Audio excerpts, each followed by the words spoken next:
This should be our last video in this series on the new nation, and this is going to take us up through James Monroe's presidency, and we'll talk a little bit about it and conclude it here. So, as the War of 1812 ends, it's going to usher in a period of peace and optimism, and this is going to be known in history as the Era of Good Feelings, because historians love to name things and give them snazzy little quotes like the Era of Good Feelings. So, the victory at New Orleans gave the U.S. confidence in its military prowess, and this feeling of patriotism is going to sweep the nation. This sentiment is going to help unify the various factions and geographic regions that we have within our nation. Industrial growth and westward expansion is going to increase the nation's prosperity. So we're going to have more money. James Monroe is going to win in a landslide victory in 1816 against Federalist Rufus King of New York. By this point, the Federalist Party is in shambles, and the public is going to much prefer Monroe, who had last served as James Madison's Secretary of State. James Monroe was considered something of an elder statesman. He had a lot of self-confidence, he was elegantly dressed, and he had a nice appearance. And his attention to social etiquette is going to help foster a lot of public admiration for him. Monroe himself has doubts about assigning a broad set of powers to the federal government. Remember, he comes from the Democratic Republican Party. And during his presidency, for example, House Speaker Henry Clay is going to propose a plan later known as the American system.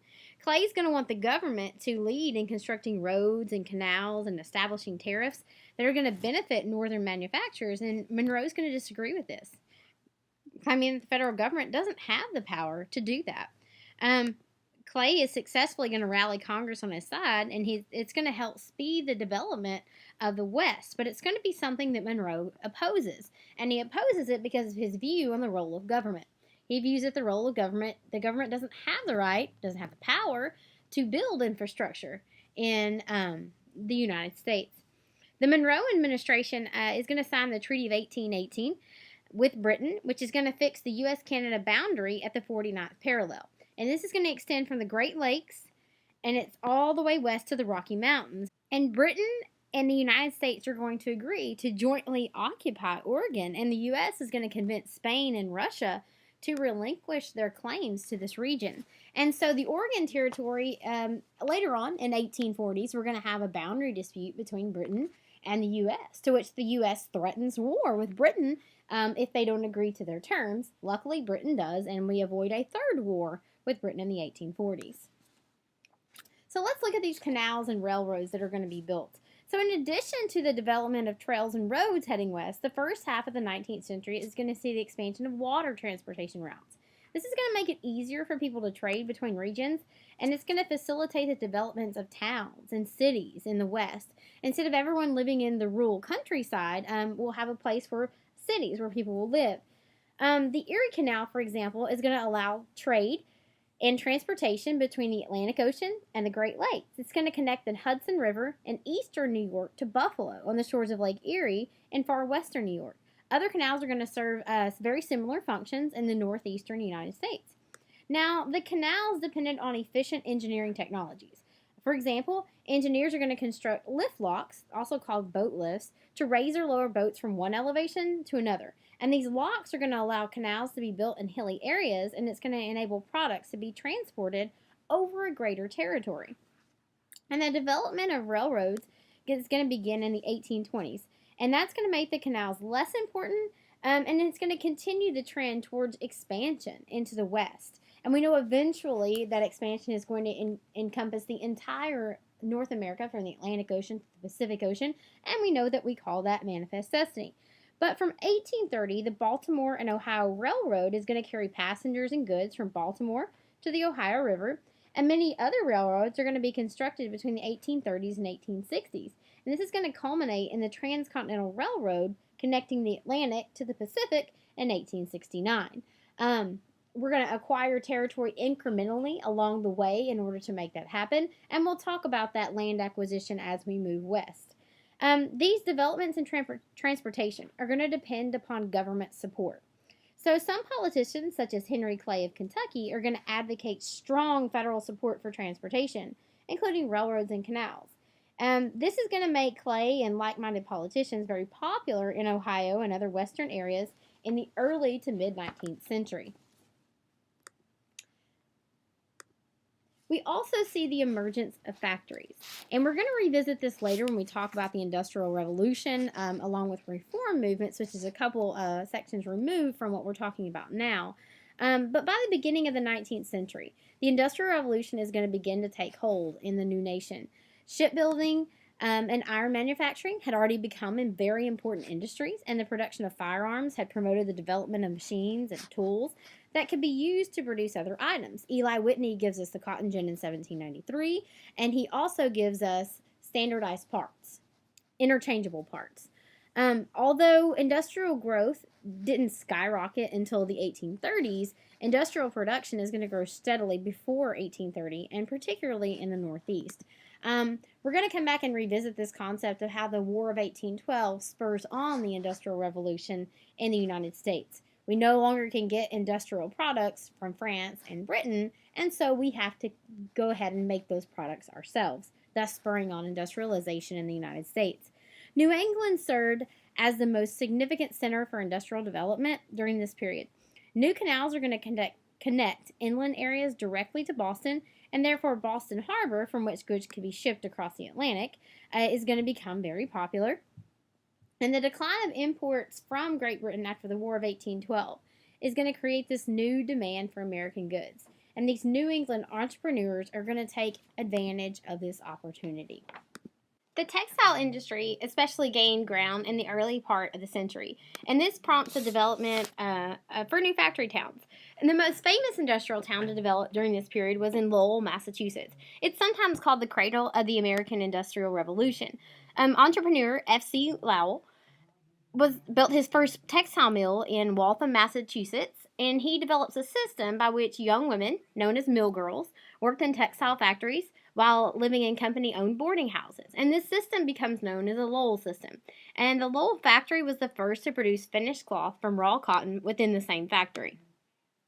As British imports begin to increase, F.C. Lowell successfully lobbies Congress in 1816 for a tariff. Remember, tariffs are taxes on imports on finished cloth from Britain.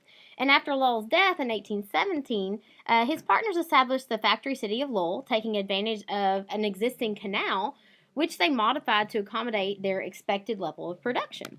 So the company owned everything in the town, including the church, and it intended for Lowell to serve as a model industrial town, providing young women who worked in the factory and lived in the boarding houses with entertainment, cultural events, access to books, and other recreation. Lowell is going to grow rapidly, and it's going to become the second largest city in Massachusetts by 1850. And as more immigrants arrive in the country, Lowell attracts immigrant labor to work in its mills. The city began to decline, however, in the 1850s as competition is going to increase from other industrial centers. In 1817, President Monroe sent Major General Andrew Jackson to southern Georgia to fight the Seminole and Creek Indians that are angry that the U.S. government will not honor its treaties with them. We're going to see this as a trend as we move forward. The United States is going to make treaties with these Native Americans. However, they are not going to hold up their end of the bargain. Monroe also ordered Jackson to prevent Florida from becoming an easy escape route destination for slaves who had been taking refuge in Seminole villages. And so you have a compounded problem here. Not only do we have a problem with these Creek Indians attacking our frontier people, but we also have they're harboring runaway slaves, and we see that as atrocious. So the Seminoles have been raiding white settlements in Georgia, possibly under direct instructions from the Spanish, which, remember, at this time, the Spanish owned Florida. So along the way, he's going to burn Seminole villages and fields, and Jackson had earlier stated that Florida would be desirable to the United States, and he expresses his interest in gaining the entire state of Florida for the United States. And after Jackson easily captures Pensacola, Spain realizes that it's not going to be able to defend this territory against U.S. Incursion, the U.S. taking it over. And so Spain cedes Florida to the United States with the Adams-Onis Treaty in 1819. The Seminoles are going to remain in Florida for a time, but most are going to be forced to relocate after the Second Seminole War ends in 1842. And again, we're going to talk about Andrew Jackson later on and his Indian removal policies. From 1818 through 1819, the U.S. economy is going to slip into a recession. the first major economic downturn since before the Constitutional Convention. Many banks are going to fail. Unemployment and home foreclosures are going to rise sharply, and the unemployment rate in Philadelphia is going to be 75%. In Baltimore, many jobless establish tent cities on the city's outskirts after they lose their home. Historians and economists disagree as to the causes of the Panic of 1819, but many believe that it resulted from bank failures because of the War of 1812. Others feel that it shows that the maturing of the American economy and the beginning of this boom-bust cycle that have continued even to modern-day times. The Second Bank of the United States, which was established in 1816, had begun to provide easy credit for land speculation in hopes of boosting American agriculture. The Napoleonic Wars are going to severely damage European agriculture, and this is going to leave room for the U.S. agriculture sector to flourish. We're going to fill a gap that the Europeans can't fill. And so the excitement about rising land values, however, is going to mask some corruption at the bank and the excessive granting of loans to people who can't afford to pay them back. And land sales decline rapidly. And as European agriculture recovers, agriculture in the U.S. is going to scale back. President Monroe believed that the government should not deeply become involved in trying to right the economy. And again, this goes back to his fundamental belief on what the role of government should be. And instead, he's going to take some small actions. He's going to support the Land Act of 1820, which makes Western land more affordable and ends land sales on credit. So if you don't have the money to pay for it, we're not going to loan you the money for land. And the Relief Act of 1821, which allows landowners to return to the land they could not pay for to the government. And the economy begins to improve in 1820, and by 1823, the recession has ended. We're going to talk about some court cases. We've already visited Marbury versus Madison from 1803, and we know judicial review comes out of that, but we have a couple of other court cases in this time period, in this time frame, that we're going to talk about. And the next one is McCulloch versus Maryland. So during the Panic of 1819, the Second Bank of the United States was involved in a major Supreme Court case, and we know this is McCulloch versus Maryland from 1819. So James Madison had established the bank to help the country recover from its debt from the War of 1812. And in 1816, the bank had opened a branch in Baltimore, Maryland, but it operated under the jurisdiction of the federal government. So in other words, its boss was the federal government. So in 1819, Maryland state legislature voted to tax all banks within its jurisdiction not chartered by the state legislature, which clearly the Second Bank of the United States was what they were thinking about when they passed this. And the head of the Baltimore branch was James McCulloch. He's going to refuse to pay this tax on the grounds that a state does not have the jurisdiction, the authority, to tax a federal bank. And so the state of Maryland, in turn, claims that the U.S. Constitution doesn't specifically give the federal government the power to charter banks. And that goes back to the question of, is a bank constitutional or is it unconstitutional? And this makes the Second Bank of the United States, in their opinion, unconstitutional. There's nothing in the Constitution that specifically gives the federal government the right to create a bank. Therefore, you've created something unconstitutional, and we have the right to tax it. Maryland files a lawsuit to force the bank to pay it. This case is going to go all the way to the Supreme Court, which is going to rule in favor of the federal government. Chief Justice John Marshall, who sits on the Supreme Court, argues that the Constitution's necessary and proper clause in Article 1 of the Constitution permits the federal government to charter a bank, even if not explicitly stated in the document. And let's think about that for a minute, because that is John Marshall's interpretation of the Constitution and thus the role of government. He says that the Constitution doesn't specifically deny this right, therefore we must have it. And we know from our studies that that's a loose interpretation of the Constitution. Marshall's going to add that the federal government could do what it deemed necessary to facilitate its operations, even if it couldn't prove that its actions to be necessary and proper. Again, that's a very loose interpretation of the Constitution, and it goes back to John Marshall's belief as a Federalist on what the role of government is in our country. So this decision established broader powers for the federal government. that had previously been acknowledged. And it's going to make very clear that we can't pass laws impeding the federal government's exercise of the law. And it provided that federal actions are constitutional. So if what the federal government is doing is constitutional, states can't pass laws that change what the federal government's doing, or they can't tax them. So this ruling also reinforced that the federal government could conduct actions not explicitly written in the Constitution. Okay? So this Federalist Chief Justice of the Supreme Court, with his loose interpretation of the Constitution, gives the federal government the authority and the ability to create a lot of laws that the Constitution doesn't specifically say that it can. Historians today tend to label the Monroe Doctrine as James Monroe's most significant action during his presidency.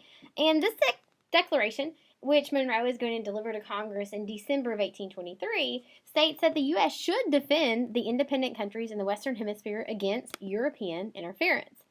So while the Napoleonic Wars are going to occupy Europe's great powers, some of their colonies in Latin America are going to fight for and win independence, especially from Spain. And we learned in Texas history last year that Mexico gains its independence from Spain around this time. So Monroe's going to fear that these European countries are going to, after their Napoleonic Wars and after the wars between the European countries are over, are going to try to regain control over their former countries. And he worries particularly about Mexico due to its proximity to the U.S. So Britain is going to agree that these other European powers pose a threat to these new democracies in Latin America, in our southern border. And the British government proposes that it and the U.S. make a joint declaration against possible aggression by these European powers. Remember, at this time, Britain also occupies Canada as well as the Oregon Territory. And so at the urging of Secretary of State John Quincy Adams, James Monroe is going to decide that the U.S. should make this declaration on its own, and to make its intentions and resolve completely clear. I usually teach this as a line. We draw a line at the Atlantic Ocean and we tell all the European countries, you leave us alone essentially, and we'll leave you alone. If you interfere in the Western Hemisphere, then we're going to take that as an act of war and we're going to wage war against you. So, although this is a bold statement, the U.S. Is rarely going to invoke the Monroe Doctrine until the 20th century, when Teddy Roosevelt is going to use it to assert the right of the U.S. to interfere in the affairs of economically unstable Latin American countries, and this will be called the Roosevelt Corollary. And when you get to the other section of U.S. history in 10th grade, we'll expand upon that further. Also, during this time, the issue of slavery becomes more pressing as the U.S. acquires new lands, especially the vast Louisiana Purchase, and as we talked about in class, all of the rest of the territory to the west that's going to come in the years that follow. So the central issue concerned is whether these territories should be allowed to have slavery, and then whether slavery should be permitted there once these territories become states. And we know that the Northwest Ordinance gives us a process through which to add these territories to the United States as states. So it gives a process for admission of states. But should they have slavery? And if they should have slavery, who should get to decide? The federal government or the people that reside within those states? And we know we call that popular sovereignty when we allow the people to decide. So the Missouri Territory permits slavery and allowed for statehood in 1818. And at that time, the Senate was comprised of an equal number of free and slave states. We had 11 slave and 11 free. And if Missouri was admitted to the Union as a slave state, the balance would tilt in the favor of the slave states. And this would affect the voting in Congress and therefore national legislation, the laws that are passed, especially on issues of slavery. And for those reasons, Missouri's possible admission as a slave state proved to be highly controversial. The Mason-Dixon line and the Ohio River form the traditional boundaries between slave and free states. Ironically, or however you would have it, that's the line of which cotton grows well below that line but doesn't grow well above that line. The Missouri Territory, however, is going to lack a well-established boundary that might settle the slavery issue there. It lies west of the Mississippi River, and and it was bisected by the extended Mason-Dixon line. So New York Representative James Talmadge introduced an amendment to the Missouri Statehood Bill, which called for the ban on importing new slaves into Missouri and for emancipation of all slave children born there after statehood. Southern congressmen are going to oppose this, obviously, because it's attacking the institution of slavery. And this is going to provoke a very heated debate in Congress and throughout the country. Since free states had a greater population than slave states, anti-slavery representatives passed the Talmadge Amendment in the House, but not in the Senate. So we're going to have to solve this controversy, and you have a map over here that kind of shows you what I was talking about. So this is the extended Mason-Dixon line here. And in 1819, Maine is also going to apply for statehood. So in order to maintain the balance between slave and free states, legislatures are going to work out the so-called Missouri Compromise. Maine would be admitted as a free state, and Missouri would be admitted as a slave state. And the Missouri Compromise also banned slavery north of this 36-degree 30 line, the Missouri Compromise line, except in Missouri. So Missouri's first constitution, which was a requirement for admission to the United States, prevented free blacks from entering the new state. Senator Henry Clay is going to intervene by helping Missouri work out a second compromise, stating that Missouri had to allow free blacks into the state and grant them their constitutional rights, because as free, they are citizens. The Missouri Compromise paved the way for the future congressional decisions on new territories, including the Oregon Territory. And admitted in 1848, the Oregon Territory prohibited slavery because it lies north of the 36-degree 30 line. But we're going to revisit this controversy as we move closer to the Civil War, because even this controversial line in 1857 is going to be considered null and void thanks to a Supreme Court decision, the Dred Scott decision. And we'll revisit this concept of, can the federal government draw a line to which slavery is illegal here but legal here, and who has that authority? And this brings us to the election of 1824. James Monroe has served his 2 terms, and it's 1824. The Federalist Party no longer exists. Republicans are going to enjoy one-party leadership of the country for several years. So during the 1824 election campaign, the Republicans are going to be divided into 4 competing factions, each with its own presidential candidate, and each candidate received majority support in a particular region of the country. We have John Quincy Adams. He was originally from Massachusetts. Andrew Jackson, who was from Tennessee. William H. Crawford from Georgia. And Henry Clay from Kentucky. So John Quincy Adams is going to be popular in the Northeast. Andrew Jackson is going to be popular in most of the South and the West and the Mid-Atlantic states. William Crawford is going to be popular in Georgia and Virginia, and Henry Clay is going to be popular in Missouri, Kentucky, and Ohio. So each one of them carries specific regions of the country. Well, as the election plays out, we're going to have a little bit of controversy. So no candidate is going to fare much better or worse than the others in the overall election, and the national results are going to prove to be inconclusive. Jackson receives the most electoral and popular votes, but he doesn't gain a majority of the votes required to win the presidency, because you have to have over 50%. And as in 1800, the election is going to go to the House of Representatives, and they're going to be required to make a decision. The 12th Amendment requires the House to consider only the top 3 candidates for the electoral vote, which disqualifies Henry Clay.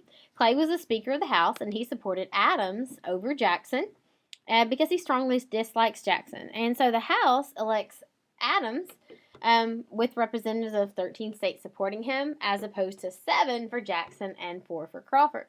So this election is going to mark the first time the candidate who received the most electoral votes does not win the presidency. The Constitution requires that the winning candidate to receive a majority of electoral votes, and that didn't happen. And although at the time it was not officially tallied nationwide, Jackson probably won the popular vote as well. So we have we have a presidential candidate who carries the majority, the most electoral votes of any candidate, and probably the popular vote, but is not elected president. So shortly before the House vote, a Philadelphia newspaper published a statement allegedly written by a congressman claiming that Henry Clay had supported John Quincy Adams in return for Clay's appointment to Secretary of State. So it's kind of like a you scratch my back, I scratch my back, I'll scratch your back deal. And when Adams becomes president, he appoints Clay as his Secretary of State. And so this prompts Jackson to accuse Clay and Adams of making a corrupt bargain behind his back. And since the last 4 Secretaries of State had become president, Adams appeared to be counting on Clay to be his replacement after his tenure in office. However, many historians doubt whether Clay and Adams actually conspired in this manner, but Jackson accuses them of this, and it's going to greatly hamper Adams' presidency and also his chance for re-election. As president, Adams is going to support Henry Clay's American system, promoting a national bank and higher tariffs to help fund building of roads, canals, and other infrastructure that the United States desperately needs. And because of his narrow margin of victory, many congressmen, including many that support Andrew Jackson, are going to make it very difficult for Adams to gain passage of the bills he supports. And the congressional election of 1826 is going to result in even less support from Congress. And anytime a president doesn't have support of Congress, it makes it very, very difficult for them to get bills passed through Congress and to accomplish much. So in 1828, Congress passed the tariff to protect northern industry by raising the price of goods imported from Europe. Southerners are going to strongly oppose this tariff, which they named the Tariff of Abominations. And when you use that word abominations, it means you not only hate it, you strongly hate it, and you want to get rid of it, and you're willing to do anything to get rid of it. So, because they call it the Tariff of Abominations, because it inflated prices for the goods from the North, and it reduced Britain's ability to pay for Southern cotton. And so the Southerners are greatly hurt by this tariff, and so they oppose it. Adams signed the bill into law, and he loses most of his Southern support to Andrew Jackson because of this. And so Andrew Jackson is going to defeat him in the election of 1828. John Quincy Adams runs for a second term. He runs again against Andrew Jackson. Vice President John C. Calhoun is going to campaign against Adams as Jackson's running mate. Adams and his supporters, including his own running mate, Richard Rush, become known as the National Republicans. And Jackson and his supporters call themselves the Democratic Republicans, but become better known as Democrats and later the Jacksonian Democrats. No other major candidate is going to run in 1828. So the campaign featured a considerable amount of contention and bitterness.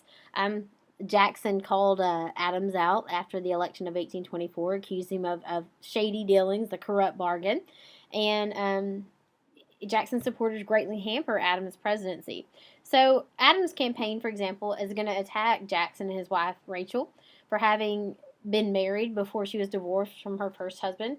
Adams' support also going to rally against Jackson's Indian massacres and his temper that got him in a lot of duels. Jackson's campaign, for its part, is going to accuse Adams of spending public funds on gambling in the White House because Adams had purchased a pool table and a chessboard, and Jackson had a strong base of support. It's going to include supporters that he had gained since the previous presidential election. New York politician Martin Van Buren is going to campaign on his behalf, helping him gain support from Southerners who favor states' rights. And Jackson's going to win 178 electoral votes to Adams' 83 electoral votes in 1828. So only in New England and the Mid-Atlantic region did Adams win any electoral votes.